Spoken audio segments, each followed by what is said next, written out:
Welcome back to the channel, everyone. Today we're going to look at the OHIOOOO Derby. It's going to be race 11 at Thistledowns for 3-year-olds going 1 1/8 on the dirt for $500 million.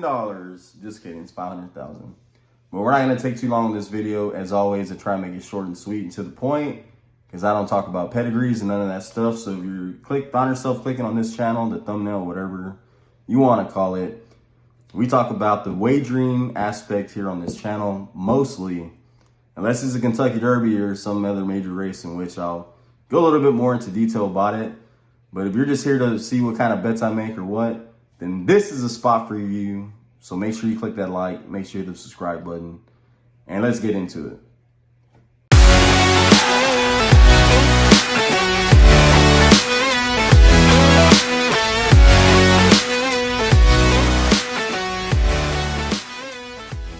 All right, full disclosure, I'm not enthusiastic about Ohio State, the college, because I am an Aggie fan, and it sucks about yesterday. Oklahoma's had their number all season in baseball, and it was bound to happen. I knew it was going to happen, so I stayed away from betting on that game. But the Colorado Avalanche did win last night in overtime again, so finally I played the Colorado money line and the under to win, so that was a decent little cash to make up for the previous game in which I thought I was going to go Colorado in the under, but ended up going Tampa Bay in the over. But this is horse racing anyways. Let's get into it. We had 3 horses that ran in the Kentucky Derby, and that's going to be number 5, Wide Abadio.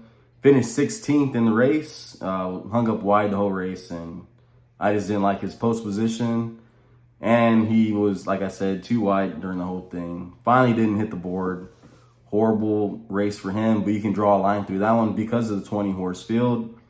Number 7, Tawny Port, had an outside post position in the Derby. Finished pretty good in 7th position. So, I mean, was a little bit wide, made up a lot of ground running towards the end. And is he going to be the top pick? Let's find out. And then number 8, Classic Causeway, ran 11th in the Kentucky Derby. Someone said Charger was going to finish ahead of him in the comments in one of the Kentucky Derby videos that I made. Where you at, bro? Still haven't seen you in the comments. I don't even know if you're even watching, but I knew he was going to finish way ahead of him. Ended up finishing 11th. I thought it was 10th, but it ended up being 11th on the chart when I was looking at it.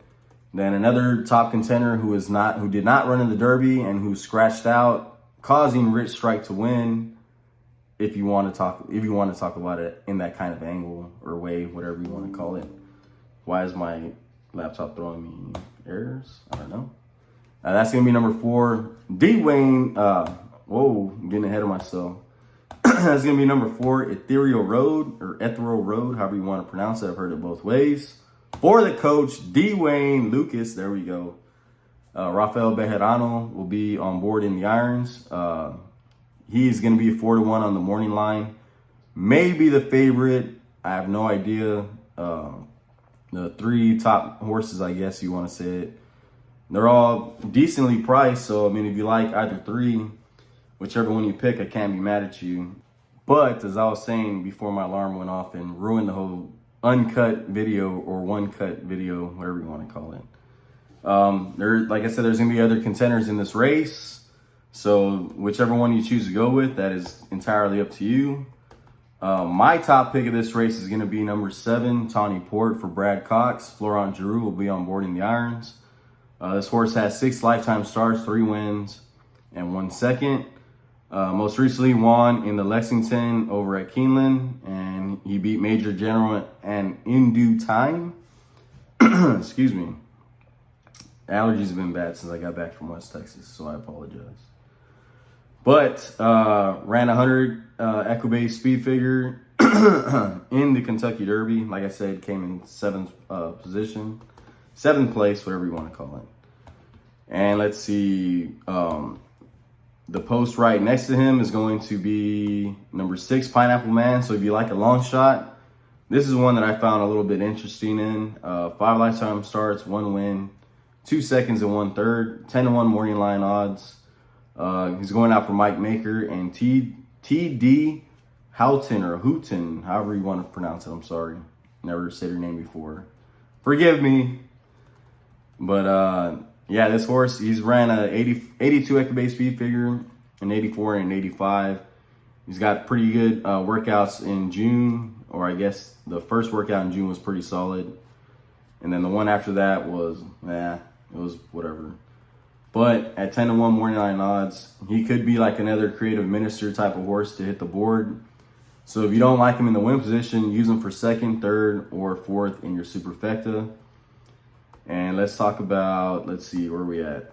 Number 8, Classic Causeway, my boy, who I thought was going to end up running good in, was it Gulfstream Park in the Florida Derby. He was my top pick. And I totally overlooked OHIOOOO, who's also in this race, but he ended up running horrible. I have no idea what happened to him. Kenny McPeak, well, he's now training for Kenny McPeak, but he was under, who was it, Brian Lynch. So, I mean, Brian Lynch had said he came back from that race fine. There was nothing, they found nothing wrong with him. Maybe he just got tired. I don't know. He looked good coming around that first turn, and then, bam, just fell flat. And he ended up finishing, 11th in that race. And at 6-1 morning line odds, I mean, going with the new trainer change into the new barn, I mean, there's no telling how he's going to look.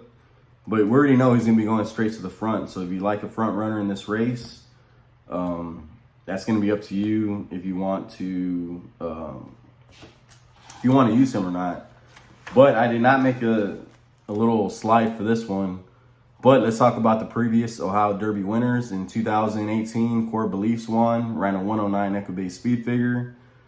And let's see, 2019, Owendale won and ran a 104. 2020, D Martini won and ran a 98.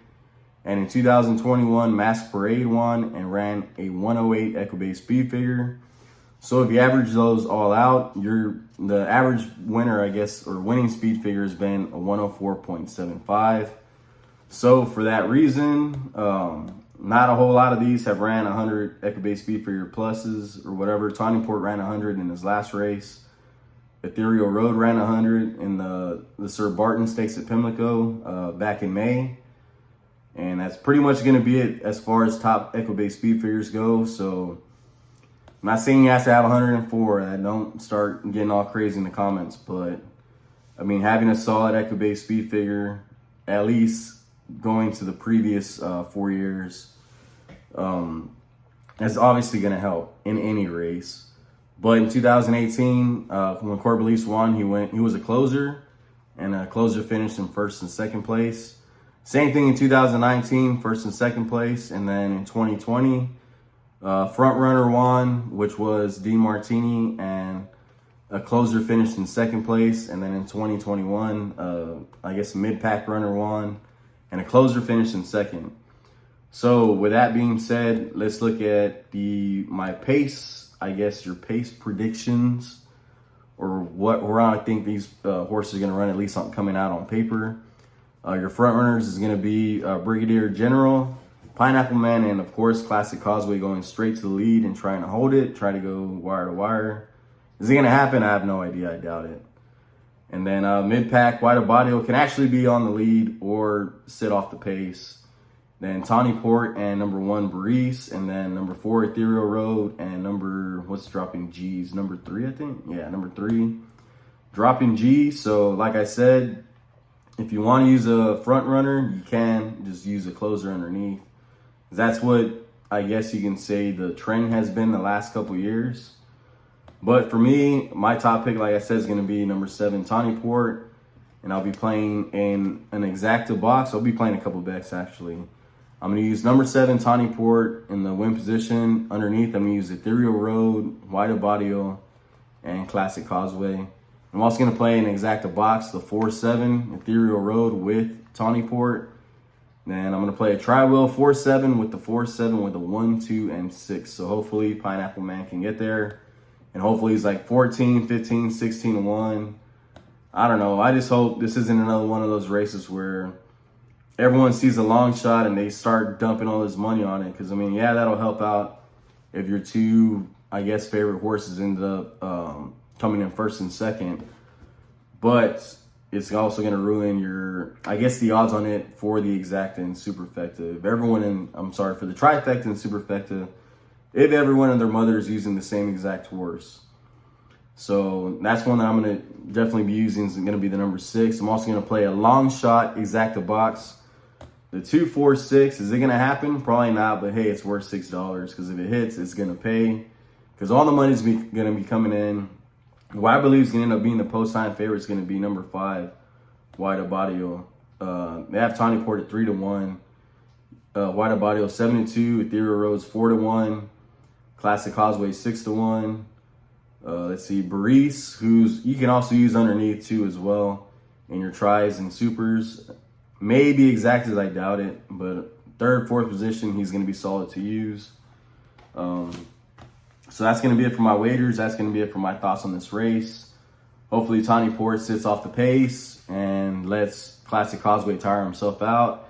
Maybe Wide Abadio decides to go straight to the lead too and try to, I guess, duel it out with Classic Causeway, but I doubt it's going to happen. The closer's going to end up finishing this race. Top closer to win is going to be number 4, Ethereal Road, just based off his last win at Pimlico. He looked good in that race, and B-Doc, who also ran a couple days ago, he did not run good. So, I mean, that's something to think about, I guess, as far as, I don't know, how if you like to play that angle, horses that race with other horses who just raced recently and whether they did good or bad, if you play them or fade them, that's up to you. But I'm going to use Ethereal Road in this spot just because D. Wayne's probably going to have him ready. Like I said, he scratched out of the Derby. Everyone knows that story. So, I mean, he's got some pretty good workouts coming in. He's had a couple of bullets. So, we'll see how he runs this weekend. So, Saturday, race 11, Thistledowns. Hopefully your track offers it. I know my track doesn't, I think. I don't think they do. I know that they don't offer Canterbury, so I had to play online, which I actually did hit 2 pick 3s and paid chalk. So I had no time to do it yesterday. I was busy all day. Just got back to town yesterday, so I was busy doing yard work, stuff around the house, running errands, paying bills. You know how that all goes, but story of my life. So make sure you give this video a like and give it a thumbs up. Drop down in the comments. Tell me who you like in this race. Tell me, is my analysis spot on? Do you see how do you see this race basically? Because I have Tawny Port with Ethereal Road, Wide Abadio. I hope Wide Abadio does not even hit the board because I'm not going to use him in my try or the other long shot bet. So we'll see how he ends up bouncing back from the Derby, and as well as Tawny Port and Classic Causeway. Or is there going to be a new shooter coming along to win? So, like I said, let me know down in the comments below. I know I said it was going to be a short video, but it ended up being extra long, but oh well. Make sure you watch to the end. It's always important to watch to the end so you can help the channel out, help out the algorithm for YouTube, and we're at 585 subscribers, so let's get to 1,000 by the Breeders' Cup. It's a long shot, but hey, help your boy out. And hopefully we'll make some money along the way. Breeders' Cup coverage or the Challenge Series coverage will be coming up. We have a couple races coming up next month. So it's only going to get more fast-paced for the Breeders' Cup. That's going to be the next big event. As far as multi-races go, not just like the Travers or whatever smaller stake races. I'm waiting for that full card in November. So make sure you hit the like, subscribe, and I'll see you on the next video. Thanks for watching.